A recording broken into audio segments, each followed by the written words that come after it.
Thank you guys. आप सभी हमेशा मुझे रिलैक्स फ़ील करवाते हो और आप सभी की जैसे मैंने कमेंट पढ़े, अभी जो एसबीपीओ का मैंने दिया था मॉक टेस्ट, उसमें मार्क्स देखने के बाद मैं बहुत ज़्यादा डिमोटिवेट हो गई थी। बट आप लोग हमेशा मुझे रिलैक्स फ़ील करवा देते हो, बट मुझे इसकी टेंशन नहीं लेनी है। एसबीपीओ में मैं अपना पूरा बेस्ट दूँगी, ठीक है? 8 तारीख को जितना मुझसे बनेगा मैं डेफ़िनेटली इसमें करूँगी। बट अभी जो मेन मेरी प्रायोरिटी है वो है मेंस एग्ज़ाम। मेंस एग्ज़ाम में कैसे चीज़ें लेके चलनी है और मेरी सबसे मोस्ट इम्पॉर्टेंट जो प्रायोरिटी है अभी अ, मार्च, अप्रैल, मई, जून, जुलाई, अगस्त। अगस्त में हमारे प्री स्टार्ट हो जाएँगे। तो अभी से मुझे ये 4-5 महीने बहुत अच्छे से लेके चलने हैं, वो भी मेंस की तैयारी को। मेंस ही मेंस मुझे पढ़ना है और बीच-बीच में मैं प्री के लिए करती जाऊँगी, बट मुझे अभी मेंस को बहुत अच्छे से लेके चलना है। क्वांट में बहुत अच्छा करने लगूँ, एटलीस्ट मेरे 20 मार्क्स तो आने लगें मेंस में। और रीज़निंग के लिए मैं मेंस का ही कंटेंट सॉल्व करूँगी और क्वांट के लिए भी मेंस का ही कंटेंट सॉल्व करूँगी। अगर मैं ये चीज़ें नहीं करूँगी ना, तो मैं इनके साथ फैमिली नहीं हो पाऊँगी और इन चीज़ों से बहुत डर लगेगा। जब तक हम इनको करेंगे नहीं, बहुत मतलब बहुत ही ज़्यादा डर लगेगा। पहले मैं इन चीज़ों को बिल्कुल नहीं छूती थी, मेंस की चीज़ों को बिल्कुल नहीं छूती थी, इस वज़ह से मुझे बहुत डर लगता था। और जैसे मैं इसको करना आज मैंने पूरे दिन गाइज़ सबसे पहले मैंने मेंस की क्लास की, वरुण सर की। सर 2.5 घंटे की क्लास मैंने वन शॉट में की और माइंड रिलैक्स हो गया। सर की क्लास करने के बाद इतना मतलब अच्छा लगा। सर ने क्या कॉन्सेप्ट बताए, वरुण सर ने, और इतने अच्छे से बताया। पहले मैं खुद उसका आंसर, ऐसे कई सारे क्वेश्चन ऐसे हैं जो मेरे गलत हुए, बट जो मेरे जिनमें मैं बहुत अच्छे से कर पाती हूँ, जो मेरे पैटर्न मेरे सही जाते हैं, उनमें मैं बहुत अच्छे से कर पाई। और एलिमिनेशन के साथ मैंने बहुत अच्छे से किया। मुझे मेंस आज इतना ईज़ी लगा, सर की वजह से। सर ने इतने अच्छे से एक्सप्लेन किया। ऐसे ही आशीष सर, ऐसे अंकुश लांबा सर बहुत अच्छे से एक्सप्लेन करते हैं, तो सारी चीज़ें बहुत अच्छे से समझ में भी आ जाती है मेंस की। बट क्वांट में गाइज़ थोड़ा धीरे-धीरे मुझे समझ में आ रहा है, क्योंकि कंपैरिज़न टू इंग्लिश और रीज़निंग के क्वांट थोड़ा बाद में समझ में आता है मुझे, और मैं जब दोबारा करती हूँ, उसका रिवीजन करती हूँ, तभी मुझे समझ में आ जाता है। तो अभी मैंने जो एक मेंस की क्लास है, मैंने वो पहले कंप्लीट की थी, उसको मैंने फिर से आज से स्टार्ट कर दिया है। तो वो सारी चीज़ें मुझे बहुत अच्छे से समझ में आई। तो बस यही चीज़ें मैं अभी से लेके 3-4 4-5 महीने मेंस को बहुत अच्छे से लेके चलूँगी और डेली बेसिस पे मेंस पढ़ूँगी, मेंस ही मेंस करूँगी। अभी प्रायोरिटी मेरी यही रहेगी, फिर बाद में उतना टाइम नहीं रहेगा।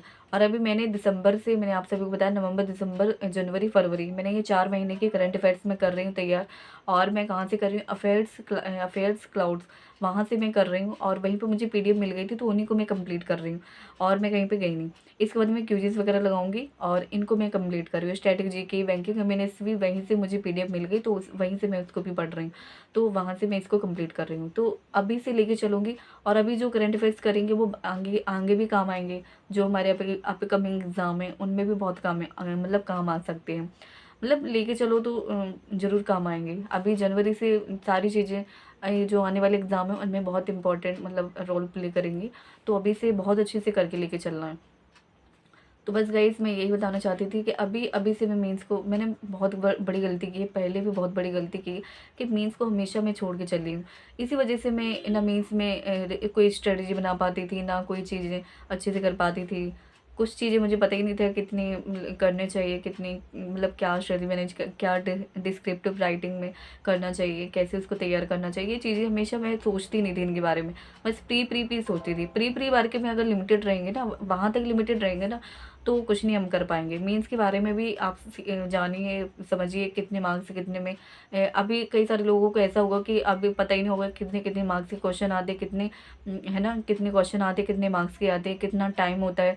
ये सारी चीज़ें कई सारे लोग ऐसे होंगे जिनको पता ही नहीं होगा, तो वो जानने की कोशिश भी नहीं करते हैं, क्योंकि प्री में बहुत उलझे रहते हैं। तो प्री ऐसा मत करना। मैं भी हमेशा ये गलती करती थी। पहले मेंस के बारे में ना कभी ये सोचा कि कितने क्वेश्चन आते, कितने मार्क्स के आते, कितने आवर का होता है और कैसे हम इसको निकाल सकते हैं, कैसे हम स्ट्रेटजी फॉलो करके इसको सही से कर सकते हैं। तो ये सारी चीज़ें मैंने पहले बहुत बड़ी गलतियाँ की हैं गाइस।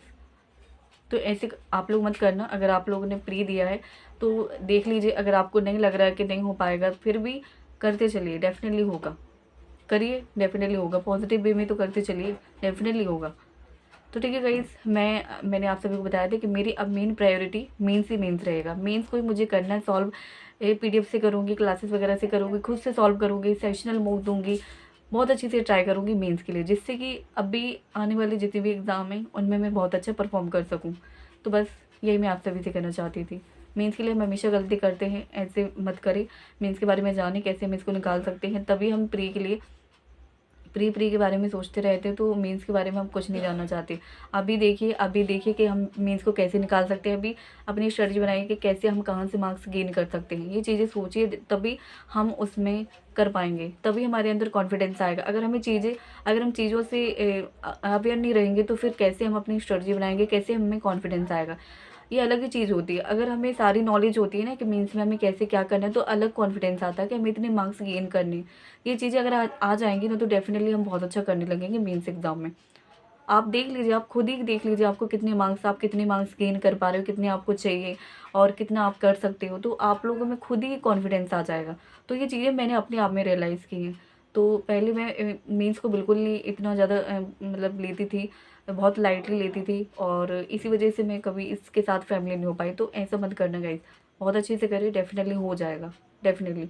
ऑल द बेस्ट सभी को, आपके प्री एग्ज़ाम मतलब प्री रिज़ल्ट के लिए भी, और बहुत ही अच्छा होगा, और मेंस एग्ज़ाम के लिए अभी से all the best, all the best.